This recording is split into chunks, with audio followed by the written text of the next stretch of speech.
pandemic got us into a reflective space and made us look inward to see what we can do for the world at large.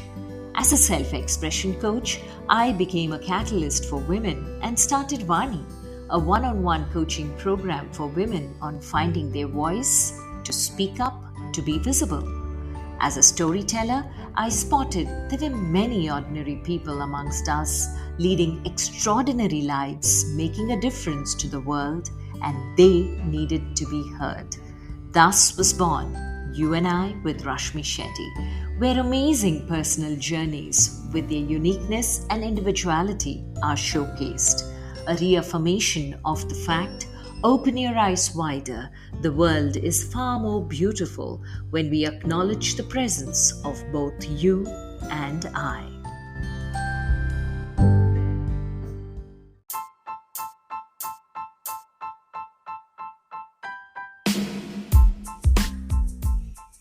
Our guest today is Udit Goenka, who started his career as a self-taught graphic designer at 16 and at 18 launched his first product around WordPress security, which did wonders for him to understand the power of financial freedom.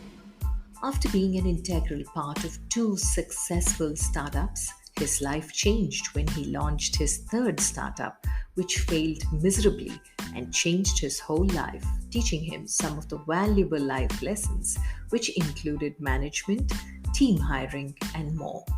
This failure fueled the idea of PitchGround, his most successful startup to date, currently valued at $20 million as of 2022.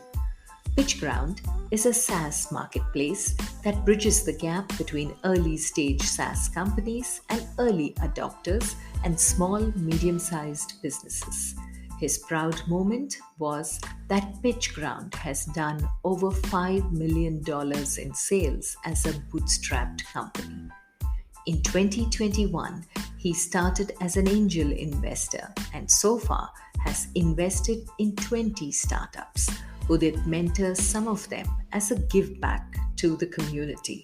Listen in as he shares his inspirational journey, the highs and lows, and what keeps him so rooted and humble.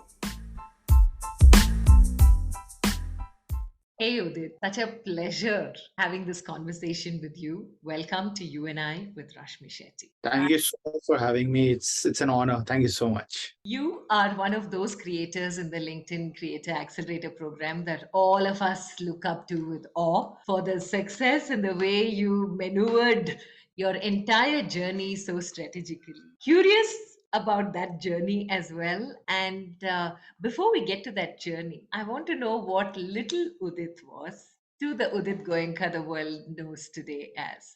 How was your childhood? I think prior to that, it's all the love and support that you guys give me. I think that's what keeps me going. That's what really keeps me excited, and I think that's basically my energy source. That gets me going.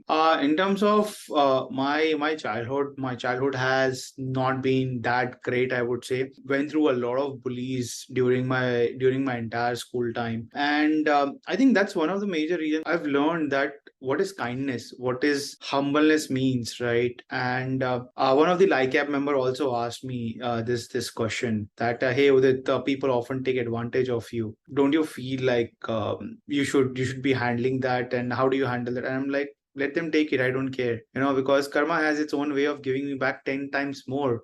So why should I bother? If it can benefit anyone, it's okay, it's completely okay with me. So that's how my childhood has been. But then again, I'm really blessed to have my parents who have really sacrificed a lot for my education during my early stages, because we come from a very humble background. So I kind of, in terms of academics as well, I was one of those sort of a person who wasn't really focused on mugging up and just rectifying the answers and just writing it down. Right, I've been a very creative sort of a person since my very childhood, and took some training for music as well. Not many people know, but I'm a certified guitarist as well. I'm a certified guitarist from Rock School University. I'm a grade 3 certified guitarist. Was preparing for my grade 5th, but then internet happened, work happened to me. But yeah, that has been my childhood. So again, no complaints. That's what makes me who I am today, and I'm really grateful for everything that I've gotten so far. Where did you grow up, Udit? Which city of India did you grow up? And you said bullying. What were they bullying you for? So I have been born and brought up in Mumbai. Because I came from a very humble background, right? There was always a constant chattering, nagging about the way I would talk, the way I would behave. I would always be humble. And if people would say something, I would like literally not react to things, right? So this sometimes triggered people more that let's test out up to what extent can we really push this person. So I think that was one of the major reasons why I was good, very good with sports, by the way. So I just don't know, because when someone is bullying you, it's kind of really hard to understand why they do it. Maybe because it helps them satisfy their ego that, look, I am the better one over here, right? I am the good one. And for me, I never had to prove myself to anyone because for me, my battle has just been myself. That has been like how I've grown because, again, I've seen my dad really struggle through his initial days. In 1998, he started his own business. Entrepreneurship has been around since like centuries, right? Now we call it entrepreneurship. Earlier it was just business. So I've seen my dad setting up his entire business. He would leave at around 5 a.m. In the morning to his factory, and he would come back by like 10 p.m., 11 p.m. I would wake up for my school because I was a part of my cricket team as well. I would wake up at like 3:30 in the morning and leave for the school at 4 a.m. because you would only get that 2.5 hour of morning window to practice because you couldn't miss school for those practices. So again, because of all of these sort of background, I would say there could be jealousy, there could be any reason because it's kind of really hard to say why someone really feels like bullying someone. So it's really hard to say, but I think these could be the reason because I never went and asked them why do you bully, right? I just tend to ignore because that's what I've learned that the more you ignore negativity and the more you focus towards positivity in your life, you would actually grow as an individual. Yeah, that's so true. And bullying, usually the bullies are people who have personal problems themselves. Absolutely. Confident and assured people never bully. Somewhere from whatever you've been telling so far and sharing so far, it's very evident you had a very disciplined, focused life. And was this something that moved into your studies as well, as much as you were committed to sports, your guitar? Was studies also something that you were doing very well with and moved forward? So I did pretty well in my 10th grade, but then I started getting into gaming very aggressive because is that creativity side of me, it always pulled me to the other side of the things than what people would do traditionally and what people would really follow traditionally. So I started gaming very aggressively after passing out with good grades in my 10th. But that's what actually screwed up my 12th grade. I ended up just scoring 50% because I studied what like a week prior and was boards, right? One of my dreams of becoming a software engineer was really shattered because I wouldn't get any sort of university for that grades. But I am blessed that that happened to me because there is a saying that everything happens for a reason and everything happens for good. You don't realize until the time comes right and your dot starts connecting to your entire journey. So now because of that gaming, that is where it excited me to learn more about designs. That's what excited me to learn about codes. And when I scored just 50% in my 12th grade, I was literally like shattered. So again, my parents told me that, look, your journey starts from here. It doesn't end here, right? A marks cannot define you, who you would become in the long run. So what I did was I asked my friends who got into engineering and told them, just tell me the books that you learn. I would buy the same books. I went and got second-hand books again because I didn't want to spend too much money on expensive stuff. And at that stage, my initial earnings were I was training students guitar and I was getting paid 300 rupees per month per student. I think I had about like 5 or 6 students, if I remember correctly. So I was making around like 1,500 rupees per month, and that basically took care of a lot of different sort of expenses. Because as a teenager, right, 1,500, 2,000 rupees was a lot of money back in those days, and that too we are talking about 15 years ago, where the inflation was not as high as it is currently. So that 1,500, 2,000 is probably worth like 9, 10,000 rupees probably in today's time, right? That's how I started, and then my entire journey sort of continued. So I would study designs, I would study how to write pieces of code. And that's when I started landing projects online. So I still remember my first customer was based out of Israel. and he asked me to design a logo. I got paid $30 for it. That was like my first income from a customer. That was an international customer.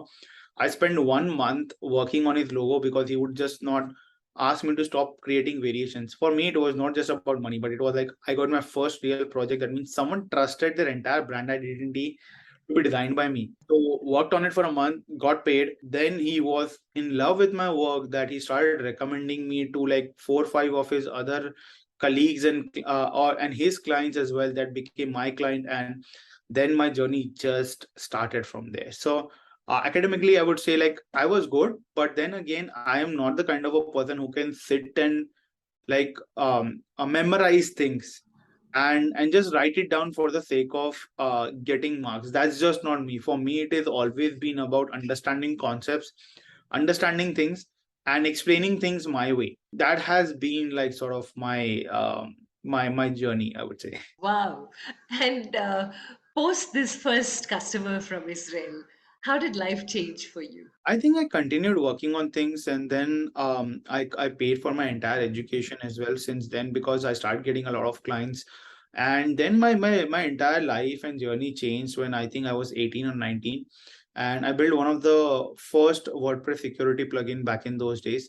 And within a month of time, we did over $350,000 in sales. 350,000 US dollars, by the way, not INR, right? So we did that, and that's when the life completely changed for me because then I had the funds and everything. So I took a after that I did my graduation in accounting finance because someone coming from science and entering in commerce, and that to me being Marwadi, it was such a natural progression for me that I would open book and I would like, Arey, I've been learning this since my childhood, right? So that balance sheet, accounting, and all of those stuffs were like so basics for me. Like these are the things that I would see my dad doing at when I was like 10 years old, right? 12 years old. So it was so easy for me at that stage that I would literally study again like a week or 2 week prior because my most of my time was now being spent taking care of the projects, right? That I was getting from clients, working on my own projects, and I would do extremely well in those exams because it was just so easy for me at that stage. That's how the transition has been, and since then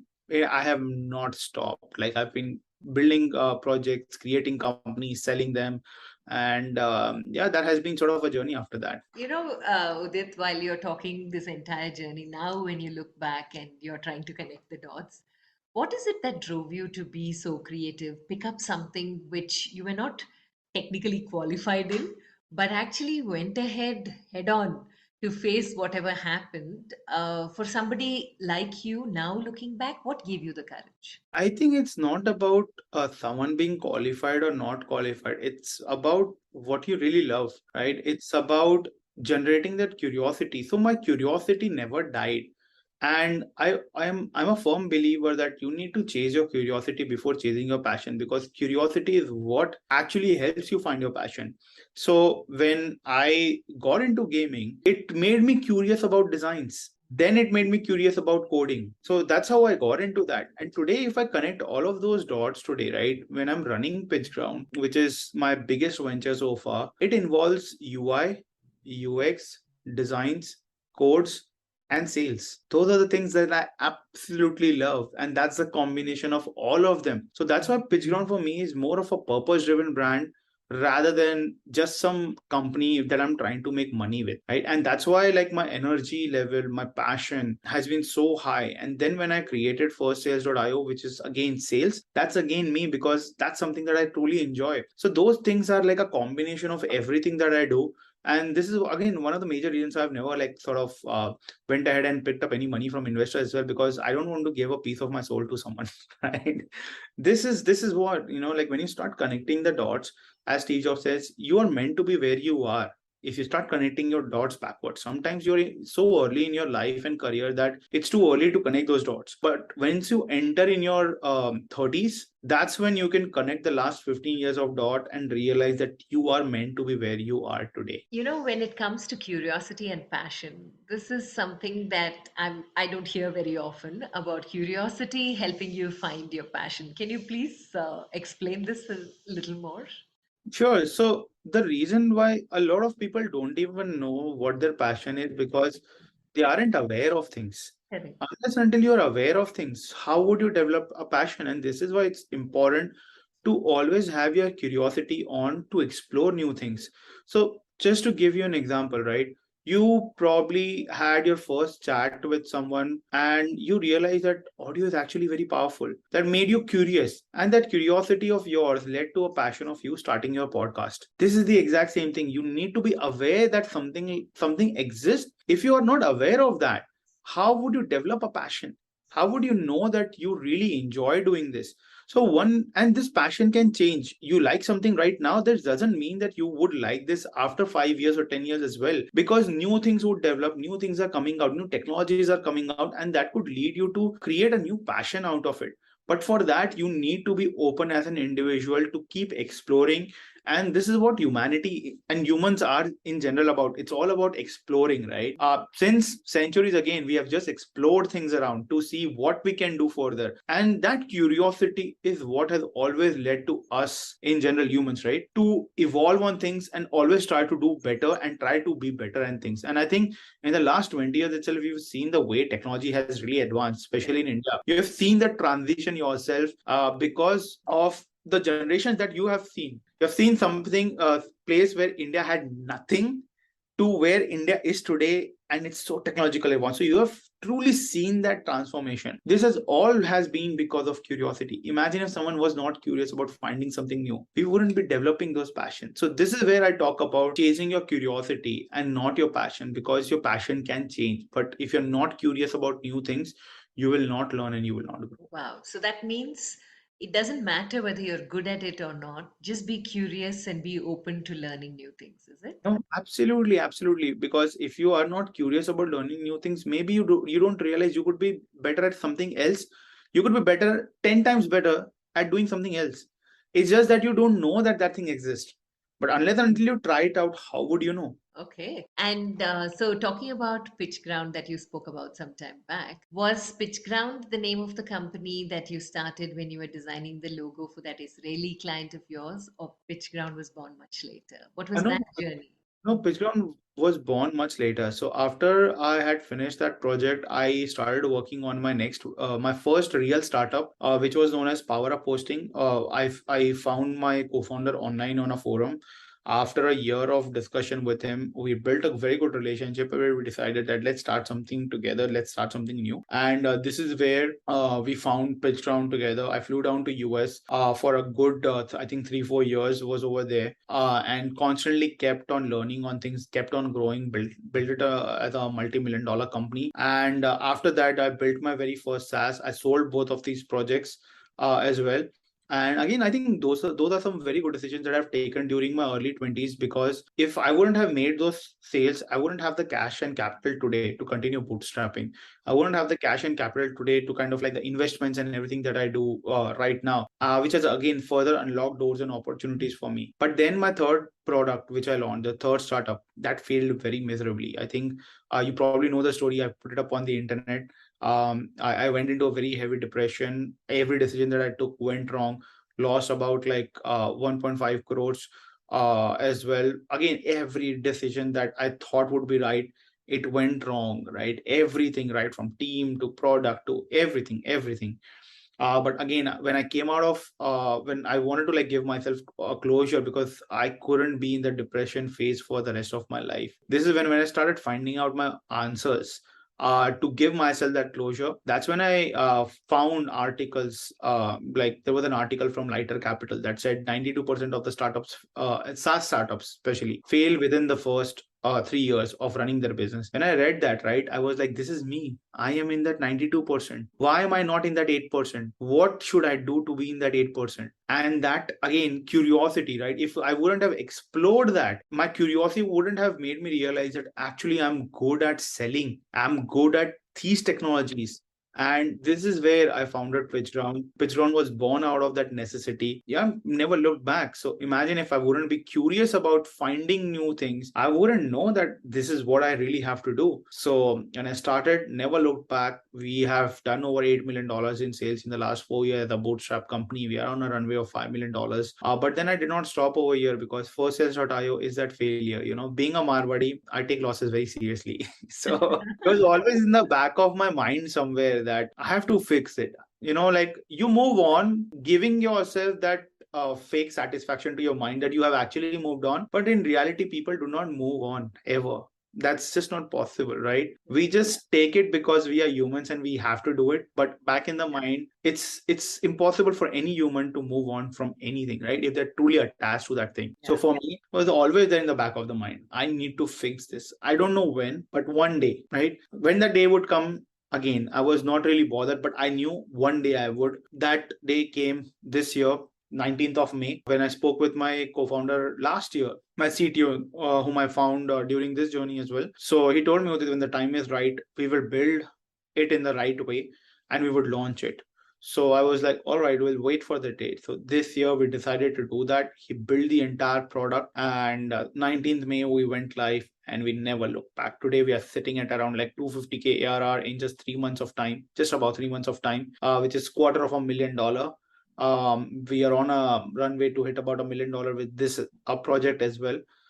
So yeah, things are happening great. Things are happening fantastically, and luckily, like I've happened to have at the same time in May, and that was my project. So I really leveraged that as an opportunity to kind of like brand for sales crazily, because self promotion was not really allowed, right? But in my case, that was my project, so that really gave me the leverage and advantage. So yeah, the journey has been like crazy ups and downs, like a movie.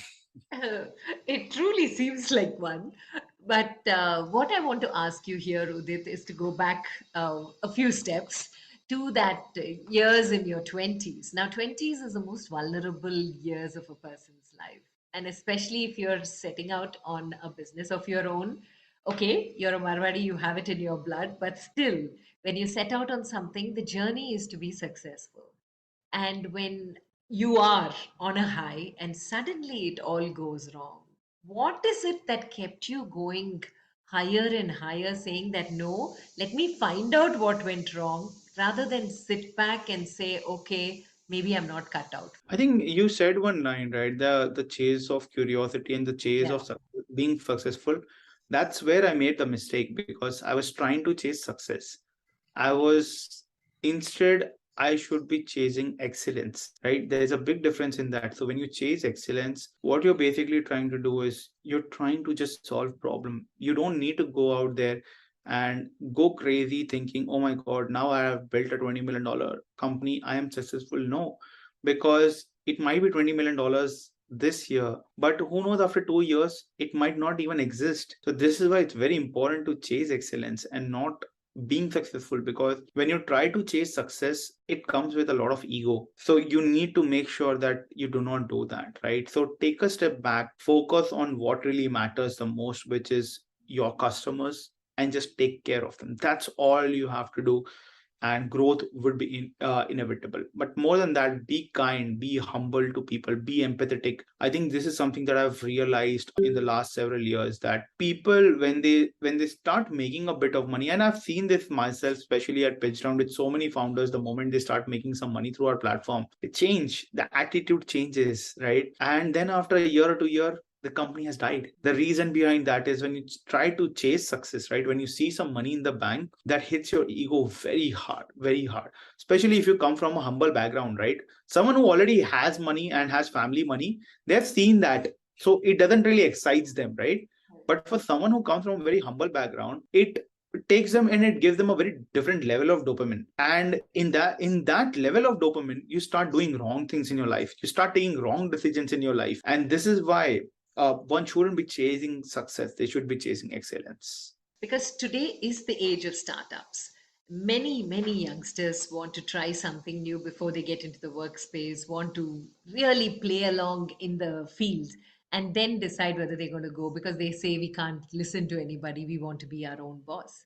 So, for such youngsters, as somebody who's been through it all, seen it, what is the one advice that you would tell them when they're setting out on a journey with an investment that may not be theirs, maybe their parents, but what are the words of caution that you would drop to them? So, the very first thing is that when you start doing something on your own, your responsibility level is actually 100x higher. That's first thing, right? The second thing is that you're working 24/7 now. You're not working just 9 to 5. That's the second thing. And the third and the foremost very important thing is that people need to realize that when you're creating a startup, you need to truly understand the problem, because it's all about creating a solution, right? So businesses are nothing but two things, very two simple things: finding a problem statement and finding a customer who is ready for to pay that. That's the entire definition of a business. Now, no matter what you do, right, it's all about just a product,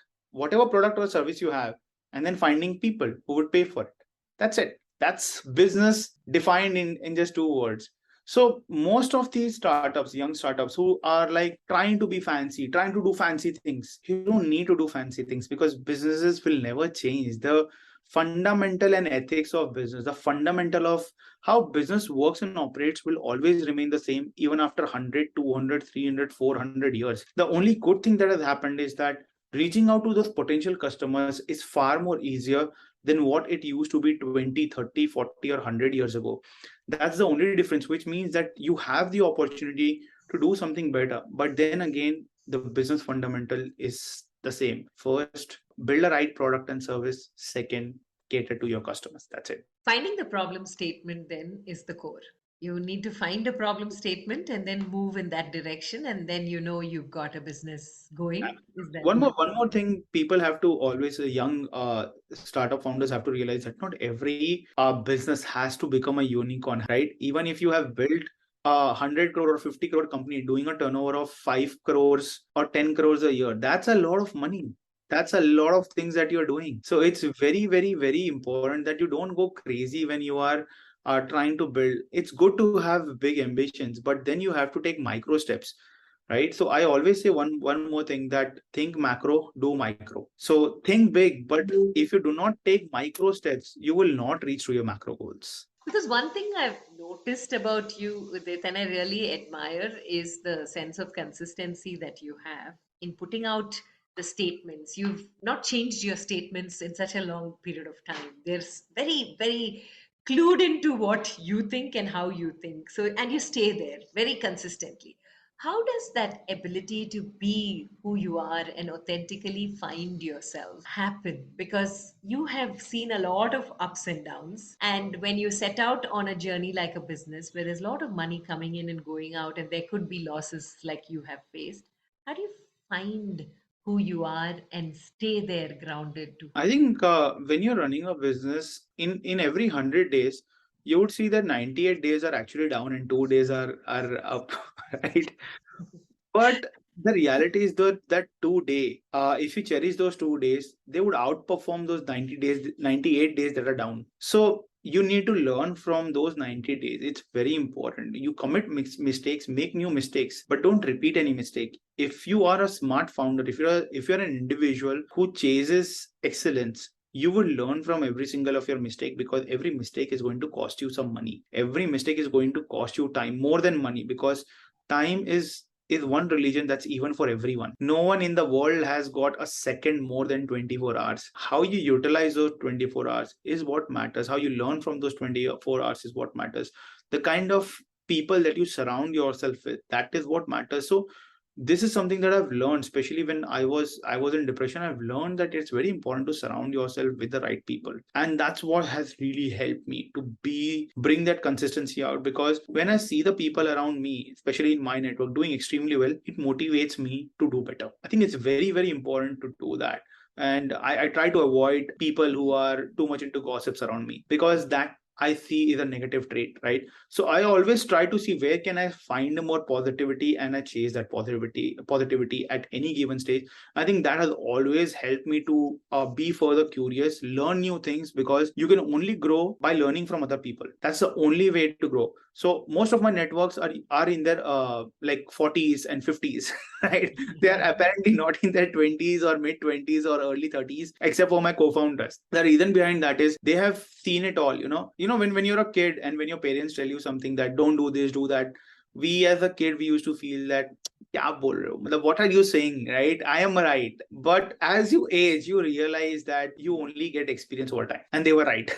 Right? You're always right. So this is where you learn from people who have already done it and just surround yourself. That really helps you to be better as an individual. Yeah, to be better as an individual. Now, this is a very beautiful statement because as we grow older, we realize why being better as individuals matter and how it makes a difference. Like you said, you have learned over a period of time because of what happened to you to be kind, to be humble, because that you realized is karma and it'll come back. Right. Now, you saw even the most negative things which happened to you very positively. So, where did you derive this positive attitude in you? I think two things. First, like I mentioned earlier, that my childhood hasn't been like that crazy, that good, especially with the schools and stuff. And Correct. second, my dad has really struggled very hard during his initial days. So when I saw that, right, I would see my mom like really handling the home very well with a limited budget. So those things that I learned from my parents has really helped me. And one thing again I've learned, one of the statements that my mom told me I still remember is, no matter how much you grow with it, stay grounded, because if you fall down, we might not be there in the future to pick you up. We're there right now, so stay grounded, because if you're standing and if you fall, you will get up very quickly because it will not hurt you. But if you're trying to fly and if you fall down, it'll hurt you very bad. And those statements are still with me. That's so true. Because I think the tallest of the trees have the deepest of the roots. So it's all about staying rooted into the ground. Yeah. And now talking about business, sales, and consistency. Do the three of them meet? And where do they meet, Udit? I think for me, that's again something that I truly enjoy. Business is something that's in my blood. I've just seen businesses around me. Everyone on my mom's side, everyone on my dad's side, everyone is doing business. So that's just something that I've seen, and I've evolved. Thinking of that. As a teenager, definitely I did not know what I would do, but I knew something that I would do on my own, right? So, but more importantly, sales is something that I truly enjoy, because for me it's about starting from scratch every time, because every time you speak to a prospect you start from scratch. And second, you get the dopamine of getting a yes out of someone right, when they're not interested. And that's a challenge, right? And I love taking up on such kind of challenge every single time, because like I said, every single time I speak with a new prospect, it's a brand new proposition. So I cannot say that I've reached over here and now I'm good. No, I have to again start from scratch, because the prospects are, again, they have certain problem in their life and they're looking for a solution. So you have to again start from the same scratch pitch. So that's something that I truly enjoy, and I love human psychology. I love a mind of a human, and that's something that really excites me in general. So, what is it that drives you? Is it to hit a sale each time, like you just said, dopamine? But what happens when you meet some of those very difficult customers who do not bend? What have you learned from them? So I think it's not about getting that yes and just making that sale, but it's about after a month when the customers come back and tell you, "Thank you so much, my business has grown. Right, this is the best product that I've used." That is what really excites me, and I think that's what really keeps me going as a founder, and for any founder in general. When the customers come back and say that they've truly grown their business and how grateful they are for your help, I think that is something that is really, really exciting for me to hear every single time. You are a founder, not of Yeah. one, but multiple businesses. You're also an angel investor. So, when it comes to the state of mind, the attitude with which you should get into business, what, according to you, is the attitude that when you're founding a business, you should get in? I think the only thing that matters is you need to work hard. There is no replacement for that. Your passion and everything, your curiosity is on one side and your hard work is on the other side. you need to put in the hours. There is no replacement. People talk about smart work. I say that even smart work requires hard work.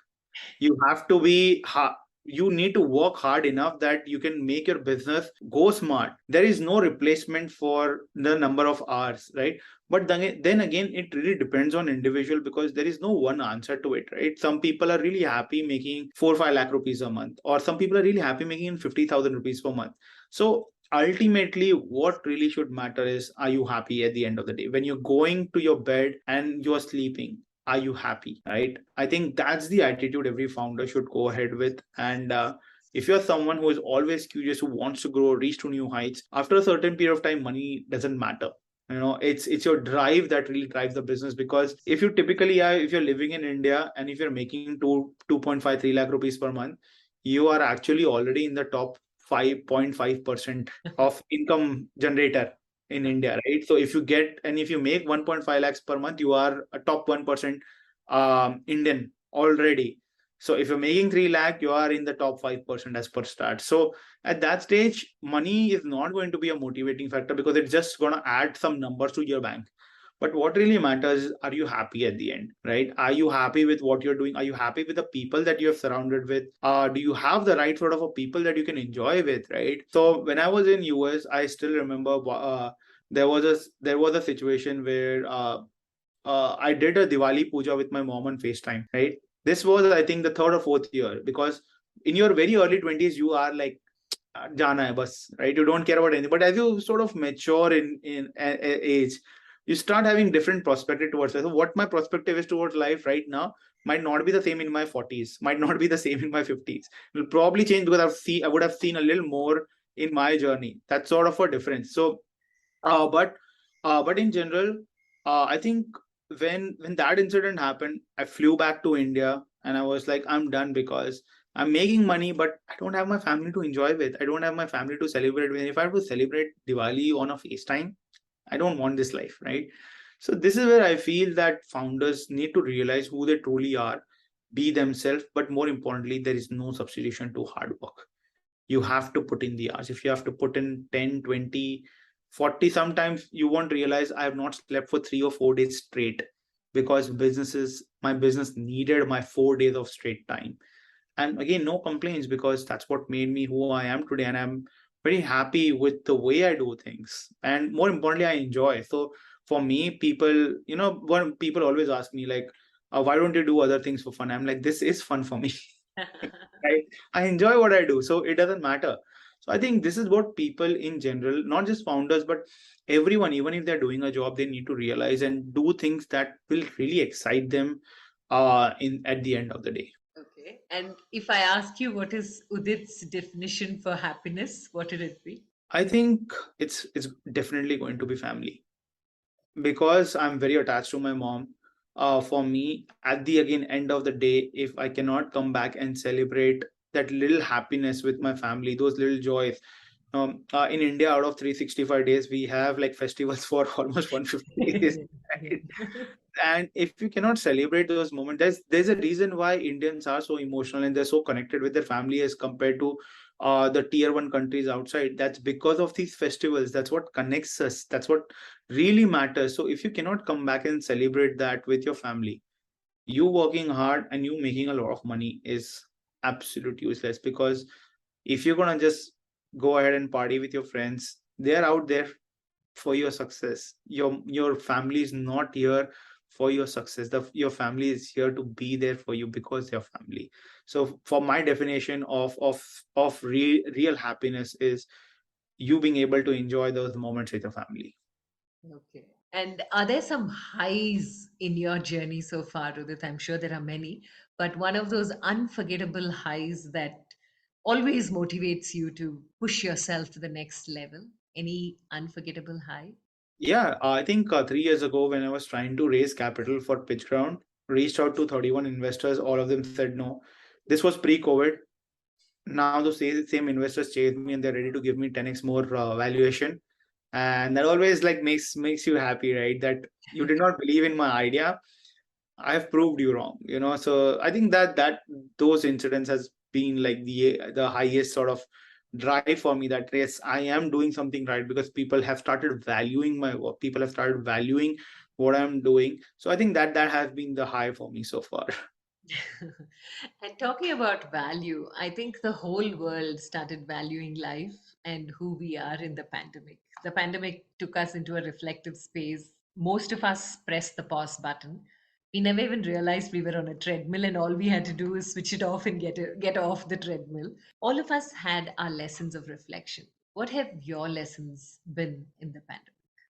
I think two things. One, again, family matters the most. I lost one of my dear family members during pandemic. I think most of us have lost someone in our family because of pandemic. So that makes you realize that life is actually too short. We think 50 to 80 years is actually a long time. It's not. It will fly by like anything. So life is too short. Don't stress yourself out so much that the stress will eat you up, you know. So give yourself a breather, take care of your health. I need to follow this advice myself all the time as well because founders often don't do that. So take care of your health, but again, more importantly, cherish every moment, you know, because you don't know what's going to happen tomorrow. So live in your today. Don't worry about tomorrow so much. Wow. Lovely note to move into three life lessons, Udit, that you'd like to leave us with. I think the first life lesson again will be work hard. Whatever you're doing, whatever your dreams are, work for it. It will help you at the end of the day that you have done something meaningful with your life.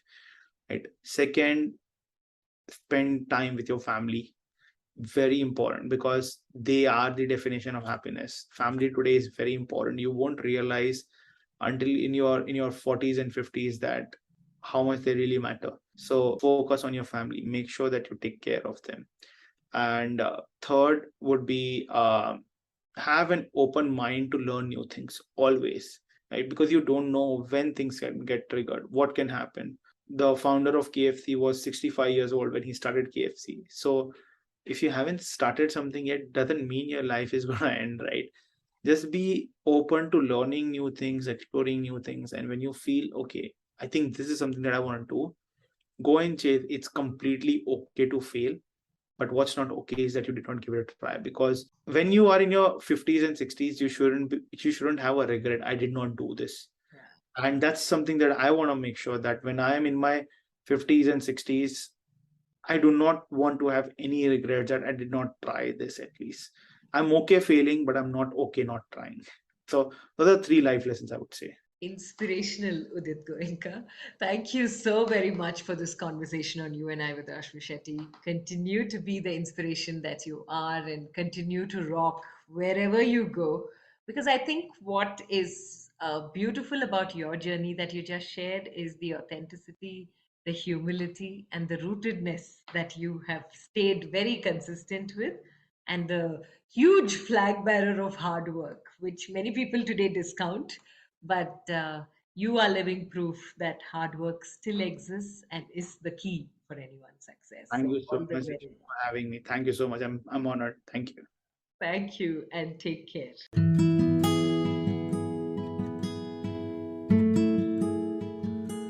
With that, we come to the end of this weekly quest of You and I with Rashmi Shetty. Do let us know if you know people who make the world beautiful. Write in to rashmi.the3rd@gmail.com. That is rashmi.thirdeye@gmail.com. Come, let's explore this amazing world together, both you and I.